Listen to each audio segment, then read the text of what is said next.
Bon, donc si vous voulez bien, on continue avec l'information prénatale. Je vous rappelle le système qui est le système français des échographies fétales systématiques avec leurs objectifs de terme, nombre de fœtus, hyperclarté nucale, morphologie, croissance fétale, bien-être et malformation, premier, deuxième, troisième trimestre. Et nous, on s'inscrit dans un cadre de diagnostic qui est ce qu'on appellerait théoriquement le niveau 3 d'expertise de cardiologie fétale, une fois qu'il y a eu la confirmation qu'il y a une anomalie cardiaque, que le diagnostic soit totalement fait ou qu'il soit suspecté, c'est-à-dire par exemple je ne vois pas le croisement des gros vaisseaux, ou la coupe des 3 vaisseaux est anormale, ou la coupe des 4 cavités est anormale, et à ce moment-là, il y a une expertise. Ça c'est le niveau 3, et en fait, une fois que ce niveau 3 a confirmé, comme Bertrand vous l'a montré, le diagnostic de la transposition des gros vaisseaux, il y a, enfin, à ce niveau 3, il y a une annonce du diagnostic qui est souvent un moment un petit peu difficile, qui est un moment très particulier, et qui suppose, en tout cas quand c'est une transposition des gros vaisseaux et qu'on va faire un transfert in utero, qu'on s'organise avec ce que j'ai appelé le niveau 4, qui est un niveau d'information supplémentaire. Une fois que l'annonce a été, je dirais, digérée, on pourra discuter de la temporalité justement de ces différents entretiens avec la famille, et c'est un moment d'organisation de la suite de la grossesse. Alors soit quand on est dans ce contexte-là, on va vers une décision d'interruption de grossesse, soit on est dans l'organisation de la prise en charge périnatale. D'accord ? Et c'est ça dont je vais parler aujourd'hui. Donc d'abord, je pense qu'avant de dire ce qu'on dit aux parents, je vous donne juste un certain nombre d'éléments de background de ce que nous avons dans le domaine de la transposition des gros vaisseaux. Donc on a déjà une fréquence de diagnostic en Ile-de-France qui est aux alentours de 3/4 de transposition des gros vaisseaux diagnostiqués. Donc on voit encore des transports de diagnostic postnatal. Et donc les parents qui viennent avec un diagnostic anténatal, on va dire ils ont déjà une sorte de chance, on va voir éventuellement si c'est vrai ou pas, qu'on puisse s'organiser pour la prise en charge postnatale. Donc, je vais faire ça étape par étape. D'abord, la discussion interruption de grossesse, mortalité, morbidité. Et après, c'est ce qu'on va discuter avec les parents. En sachant que l'interruption de grossesse est une conversation qu'on n'a pas fréquemment, et je vais vous dire quand même comment je perçois les choses. Donc, est-ce qu'on peut interrompre la grossesse dans une transposition des gros vaisseaux ? Je vais prendre des chemins contournés pour essayer de répondre à cette question-là. Je ne sais pas si vous voyez la diapositive. Ça, c'est ce que pensent les cardiopédiatres. Ça, c'est ce que pensent les parents. Les cardiopédiatres, ils pensent que les choses importantes, c'est d'avoir une bonne qualité de vie, de ne pas être con et de ne pas avoir un temps. Voilà. C'est ça qu'ils pensent. Et je pense que c'est ce que vous pensez. Les parents, ils veulent que leur enfant vive une vie d'enfant, d'adolescent et d'adulte. Voilà. Et ensuite, ils sont influencés dans leur éducation et leurs décisions par leur religion. C'est un des facteurs les plus importants. Donc, notre façon de penser ce qui est bon pour eux et eux ce qu'ils pensent qui est bon pour eux, quand on les interroge, c'est pas la même chose. Donc, eux, la question c'est est-ce que mon enfant va vivre ? Donc, on ne va pas dire est-ce que vous voulez terminer la grossesse, enfin interrompre la grossesse, c'est quand même pas le premier élément de la conversation. Cependant, c'est quelque chose qu'on peut aborder. D'abord, il n'y a pas de liste de cardiopathie congénitale qui puisse être interrompue, et une autre liste qui dit celle-ci ne peut pas être interrompue. On peut poursuivre la grossesse dans tous les cas, on peut interrompre dans tous les cas. Dans la transpo, on n'est pas la vie facilitée par les anomalies extracardiaques qui peuvent conduire vers l'interruption de grossesse, comme les chromosomes ou les malformations associées, même si ça existe, même si c'est rare. Si on prend le terme du législateur, la transposition des gros vaisseaux, c'est une malformation d'une particulière gravité qui expose à une mortalité néonatale qui n'est pas négligeable et une morbidité tardive qui est élevée par rapport à un enfant qui n'a pas de transposition des gros vaisseaux. Donc il n'y a aucune raison, si les parents souhaitent aller vers l'interruption de grossesse, dans une transpose simple, de leur refuser. En sachant que depuis bientôt 30 ans que je fais ce métier, j'en ai vu 2. des mamans qui demandaient l'interruption de grossesse. Si vous voulez, je vous raconterai comment ça s'est terminé. Une n'a pas interrompu, et l'autre oui, mais pour des raisons qui sont rigolotes. Enfin, rigolotes. Est-ce que tu sais combien, a posteriori, se disent qu'elles auraient peut-être dû... Non, parce que je ne les violente pas en leur posant cette question. Alors, est-ce que vous regrettez d'avoir ce genre? Des fois, il y a des gens qui le disent. Donc, le premier point, c'est quand même, on ne doit pas être mal à l'aise dans une conversation qui irait vers une discussion d'interruption de grossesse. J'ai évoqué globalement, mais on peut en discuter pour des informations spécifiques, des transpositions complexes, comme montrait Bertrand, transposer les cohortes, etc. Le deuxième point, c'est aussi la transpo et la mortalité. Ça, c'est un peu plus général, mais j'ai dit tout à l'heure, c'est une chance parce que votre bébé, c'est bien, parce qu'au moins, il va moins mourir. Ça, c'est peut-être vrai. Et donc, il y a un vieux papier qu'on avait fait ici, qui était intéressant, parce que c'était la première fois qu'on montrait ça. La transpo, le diagnostic prénatal, ça réduit la mortalité. Bon, aujourd'hui, on vit dans un contexte qui est différent. On est 20 ans ou 25 ans après ce travail. Et quand on regarde des études en population, et pas des études hospitalières, c'est faux. Le diagnostic prénatal ne change la mortalité de aucune des cardiopathies. À partir du moment où on a une organisation de pays développés, c'est-à-dire qu'on est capable de prendre en charge correctement dans des unités, dans des maternités, quel que soit le niveau des enfants en charge, la mortalité, ça ne change pas qu'il y ait un pré- ou postnatal. Donc c'est du pipeau, c'est un argument marketing. Mais c'est fini. Et c'est vrai, quand on regarde les méta-analyses dans toutes les cardiopathies, le seul papier dans la transpo qui sort, c'est parce qu'on a publié ce travail. Mais tous les autres papiers qui sont des études en population montrent que c'est faux. Il n'y a pas de changement de la mortalité. Ça dépend bien sûr de la proportion de diagnostic prénatal et de l'organisation périnatale du pays.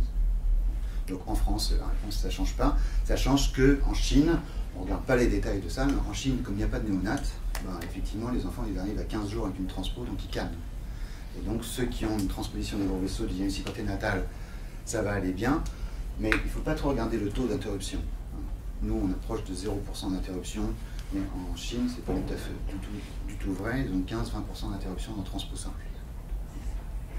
Mais ils arrivent quand même à montrer que le diagnostic prénatal réduit la mortalité.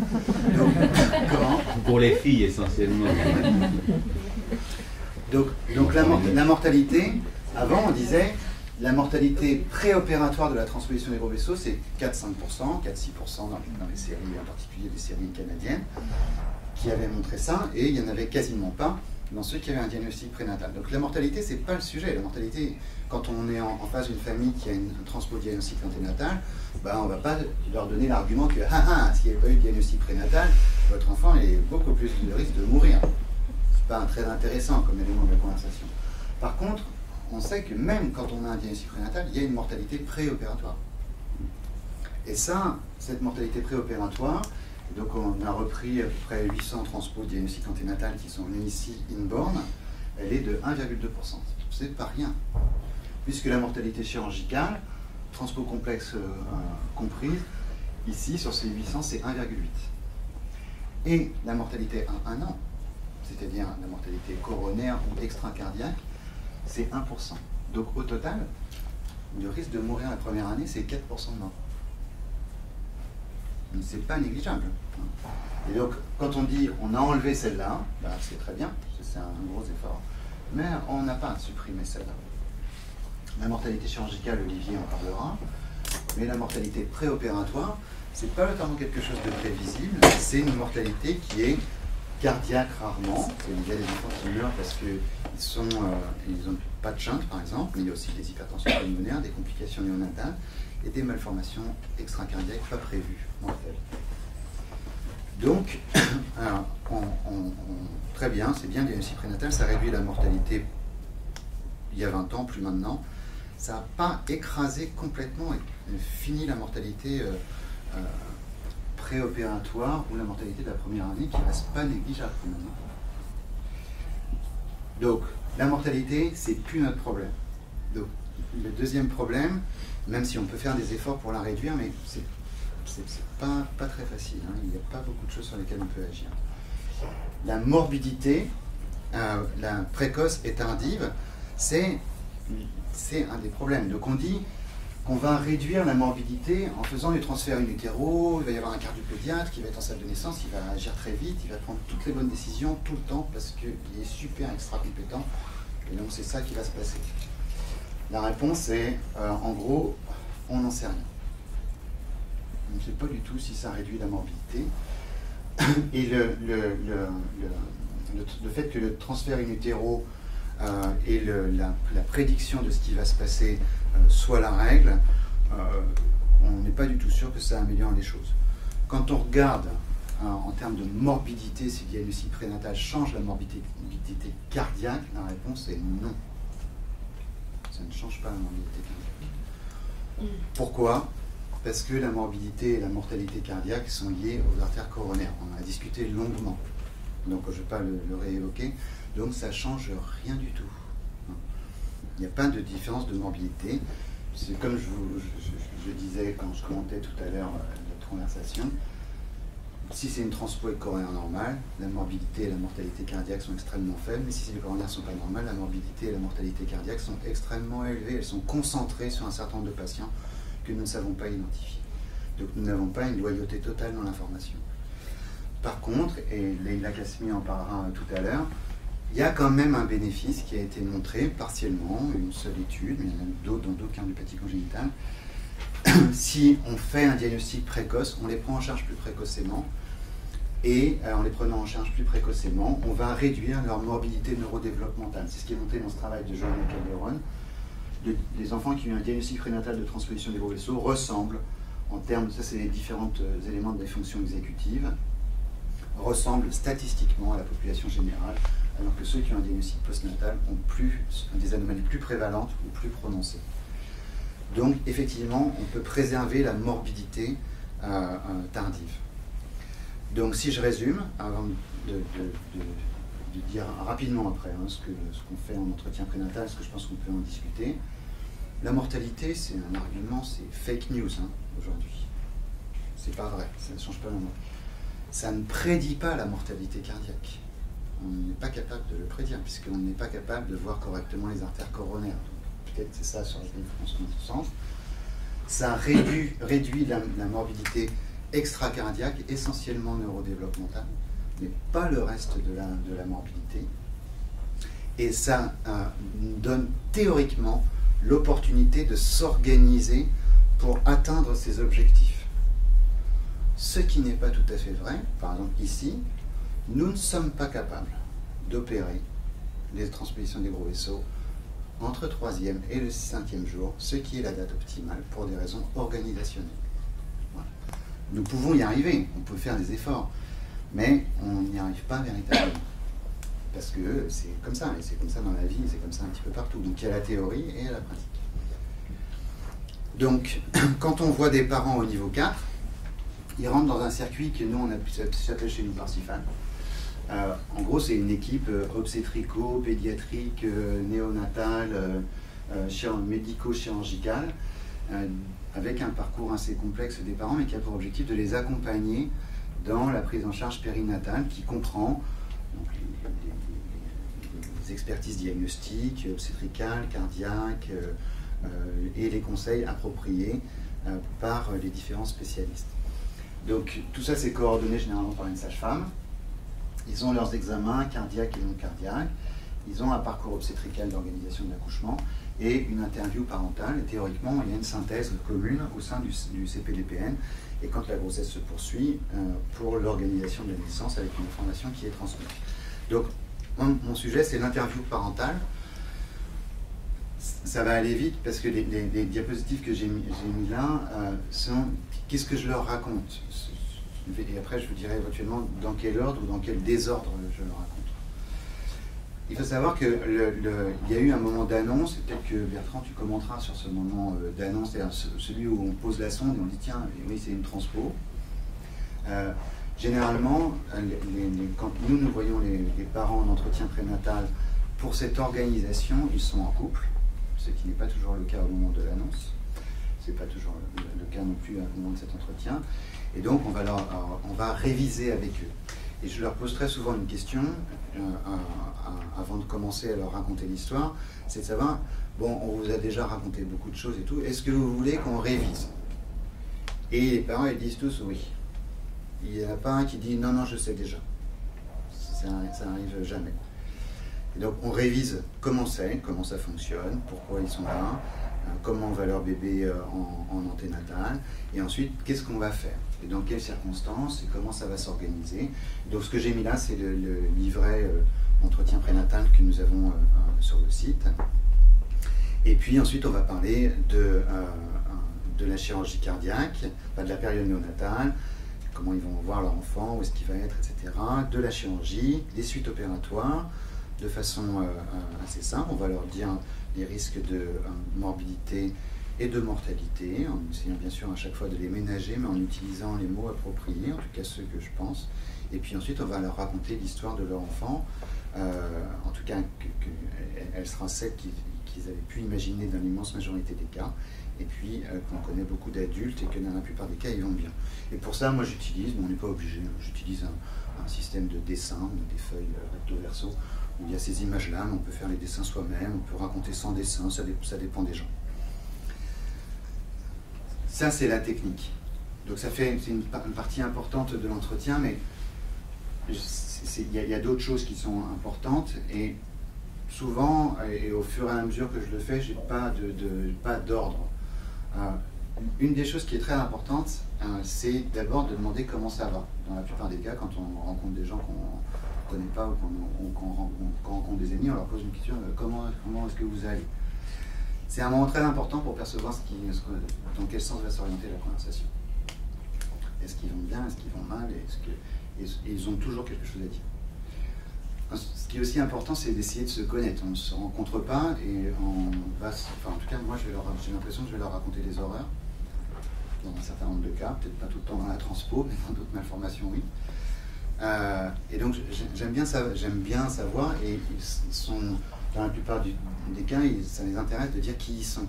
En particulier, où est-ce qu'ils habitent, c'est loin d'ici, qu'est-ce qu'ils font comme travail, est-ce qu'ils ont déjà d'autres enfants, comment vont les enfants, quel âge ils ont, etc.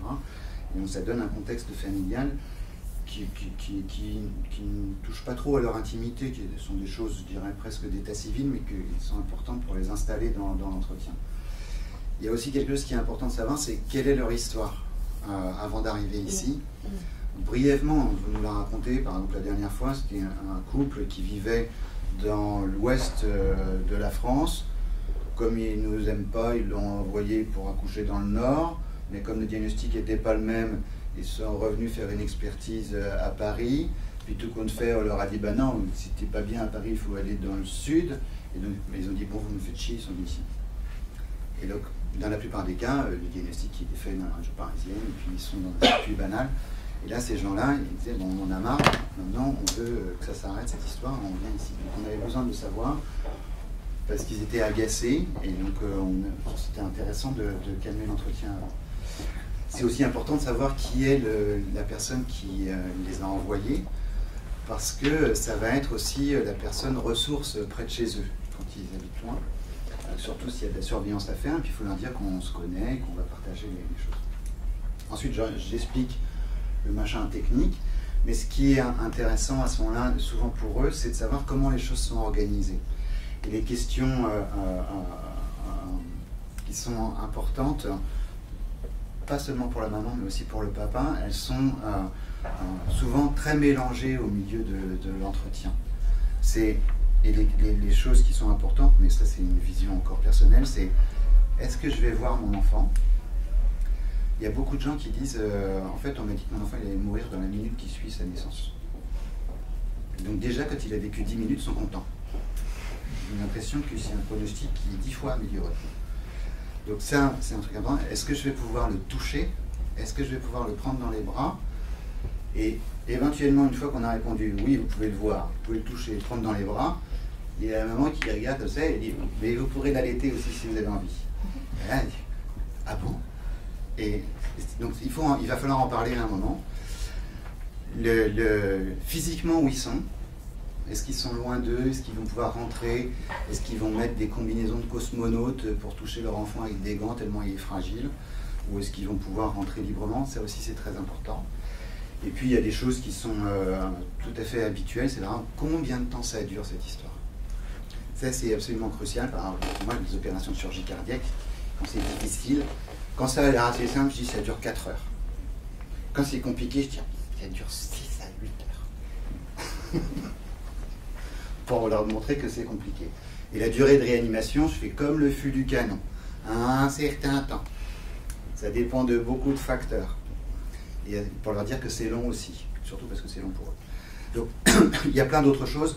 Ils posent plein de questions, ils interrompent tout le temps. Ce qui est important, c'est en tout cas dans la façon dont je le fais, mais qu'il y a plein d'autres façons, hein, sûrement, c'est de mélanger les aspects de comment ça va se passer pour eux dans la vie quotidienne, dans une unité où ils vont rester pendant 15 jours à 3 semaines. C'est super long, hein, 15 jours à 3 semaines, c'est vos vacances de cet été. Donc c'est assez long quand même. Hein.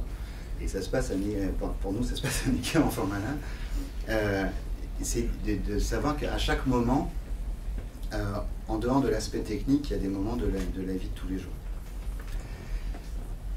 Et juste pour terminer, parce que je pense que ça va être ma dernière diapo, même si je vous ai dit qu'on n'était pas convaincu de bénéfices en termes de morbidité et de mortalité, c'est quand même important de leur dire que c'est une chance d'avoir fait le diagnostic prénatal. En tout cas, de renforcer cette idée, même si scientifiquement, on n'est pas complètement sûr que ça soit vrai. Le fait que leur enfant puisse vivre et qu'on puisse réparer la malformation, c'est un élément crucial de l'entretien.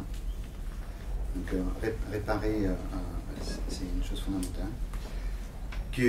Il faut qu'ils s'attendent quand même à une période difficile, mais le but de l'équipe est de les aider à n'importe quel moment. Qu'ils soient complètement conscients du risque que leur enfant puisse mourir, mais que si ça arrive, on aura quand même fait du mieux qu'on peut, et eux aussi. Et j'évoque aussi systématiquement la qualité de vie de l'enfant, et éventuellement de l'adulte si on en parle, ça comprend le sport, l'école, les problèmes familiaux. J'évoque, mais on pourra en parler cet après-midi avec Leïla, les problèmes neurodéveloppementaux, en n'utilisant pas le terme retard mental, mais en disant que là aussi, on sera là pour les aider. Et généralement, je termine l'entretien en demandant quand est-ce que ça va se passer, et en leur disant qu'on va se revoir. Et quand j'ai l'impression que ça s'est bien passé, généralement, ils ont pleuré à un moment, et ensuite on rigole quand on se tient à la paluche, quand on s'en va. Donc, voilà comment je fais. Bien sûr, tous les commentaires sont les bienvenus. Et peut-être aussi un premier Bertrand pour dire que l'entretien d'annonce, c'est pas tout à fait la même chose, que l'entretien prénatal vraiment, au moment où les choses s'organisent que je viens de raconter.